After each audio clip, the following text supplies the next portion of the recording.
हरे कृष्णा। उद्धव कृष्ण और गोपी के बीच जो वार्ता हुई, जो लीला हुई, उसका पार्ट 2 देखिए।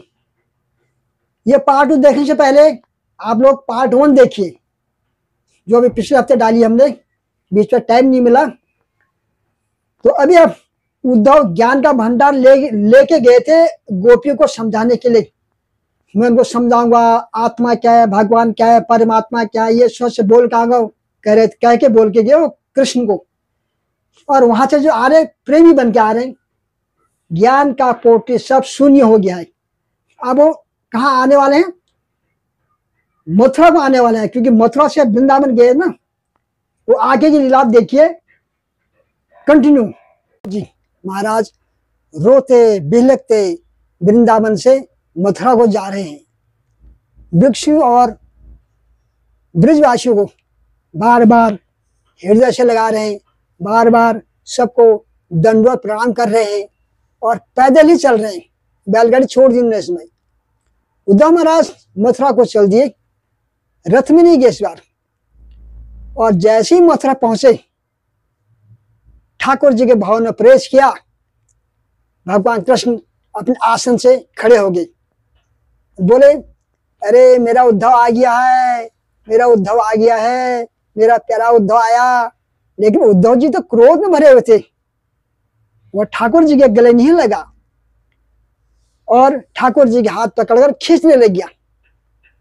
कृष्ण बोले, अरे उद्धव ये क्या कर रहे हो? उद्धव बोले, चलिए अभी चलिए मेरे साथ वृंदावन, वही रहिए, आपके लिए स्थान मथुरा ही है।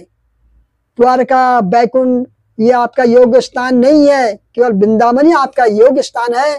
वही आपको सबसे ज्यादा प्रेम स्नेह उससे और कहीं ज्यादा आपको नहीं मिल सकता है। मत छोड़िए वृंदावन को, इन ब्रजवासियों को। आप ये भगवान का पद किसी और को दे दीजिए नाथ। आपको मेरी सौगंध, आप वृंदावन नहीं गए तो मैं प्राण त्याग दूंगा। भी क्या बिगाड़ा गोपियों ने, क्या बिगाड़ा ब्रजवासियों ने, और क्या बिगाड़ा माँ यशोदा और नंद बाबा ने। किशोरी जी 5 साल से सोई नहीं, आप चलो वृंदावन।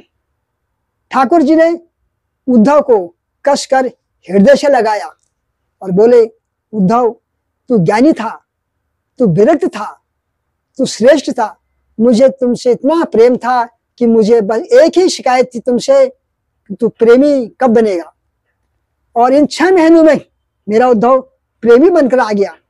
ब्रजवासी ने उसको 6 महीने में ही प्रेमी बनाकर भेज दिया। ठाकुर जी ने हृदय से लगाया, उद्धव खूब रोया। ठाकुर जी बोले, उद्धव तुम तो कह गए थे कि शाम तक आऊंगा, ब्रजवासियों को ज्ञान देकर आऊंगा, बृहस्पति का ज्ञान देकर आऊंगा।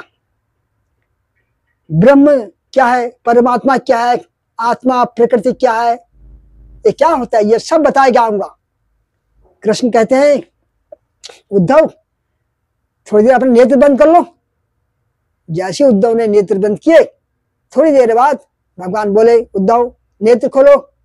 उद्धव ने नेत्र खोले। जैसे ही उद्धव ने नेत्र खोले तो क्या देखते हैं, वह मथुरा का ठाकुर जी का भवन अंतर्धान हो गया, वृंदावन प्रकट हो गया, उसमें यमुना जी प्रकट हो गई और सुंदर कदम की छैया किशोरी जी ठाकुर जी के बगल में खड़ी है। समस्त ब्रजवासी चारों ओर खड़े हैं। यशोदा मैया, नंद बाबा, मधुमंगल, सुदामा, सारे सखा, सबके सब ठाकुर जी के साथ खड़े हैं। और बीच में उद्धव जी भी खड़े हैं, सब दर्शन कर रहे हैं। उद्धव दोनों हाथ जोड़कर खड़े होगी, कह रहे, नाथ यह क्या दिखा रहे मेरे को, यह कैसी लीला है, यह सब क्या देख रहा हूं मैं। ये वृंदावन कहां से आ गया, ये सारे ब्रजवासी, ये यमुना नदी, ये सब कहां कैसे आ गया है। ठाकुर जी ने उद्धव को गले से लगाया और बोले, मैं वृंदावन एक पल के लिए छोड़ के भी कहीं नहीं जाता हूं। वृंदावन कोई नगर नहीं है, वृंदावन कोई तीर्थ नहीं है, वृंदावन कोई स्थान नहीं है। श्री राधा युगल कृष्ण ही वृंदावन है। उद्धव बोले, फिर मथुरा और द्वारका लीला क्या है ठाकुर जी? ठाकुर जी बोले, वह मेरा ऐश्वर्य रूप है जो मथुरा में लीला कर रहा है और अभी आगे जाके द्वारका लीलाओं में जाएगा। उसके बाद फिर वो महाभारत युद्ध की लीला में जाएगा। जो आगे सारी लीलाओं में मेरा स्वरूप दिखने वाला है। यह सब मेरा प्रभाव स्वरूप है, ऐश्वर्य स्वरूप बोलते हैं इसको। पर वास्तविक मेरा जो स्वरूप है वह वृंदावन में रहता है। वह वृंदावन छोड़ के कहीं नहीं जाता है। मैं सदा वृंदावन में निवास करता हूं। हर व्यक्ति के दो पहलू होते हैं, एक उसका प्रभाव होता है, एक उसका स्वभाव, दो होते हैं।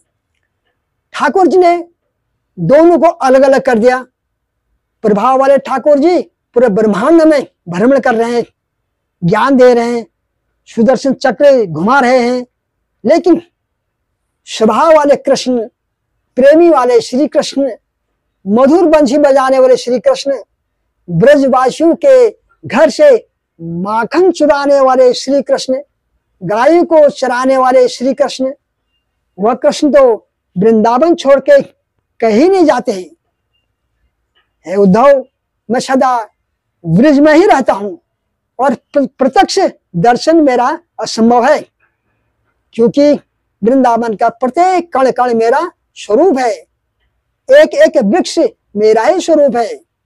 मैं वृंदावन हूं, वृंदावन से अलग नहीं हूं। उद्धव बोले, फिर मुझे पागल बनाकर क्यों भेजा गया वृंदावन? मुझे क्यों कहा गया कि वृंदावन की याद आती है?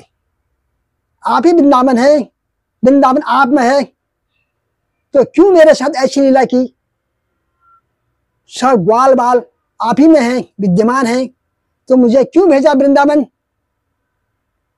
ठाकुर जी बोले, उद्धव, तू ज्ञानी था, श्रेष्ठ था, पर प्रेमी नहीं था, इसलिए तेरे अंदर प्रेम जागृत करने के लिए तुम्हें वृंदावन भेजा। और ब्रजवासियों की विरह प्रेम से अब तुम्हारे चित्त में प्रेम की ज्वाला प्रकट करवाई है मैंने। तुम्हें प्रेमी बनाना था, क्योंकि तुम मेरे प्रिय मित्र हो। हरे कृष्णा।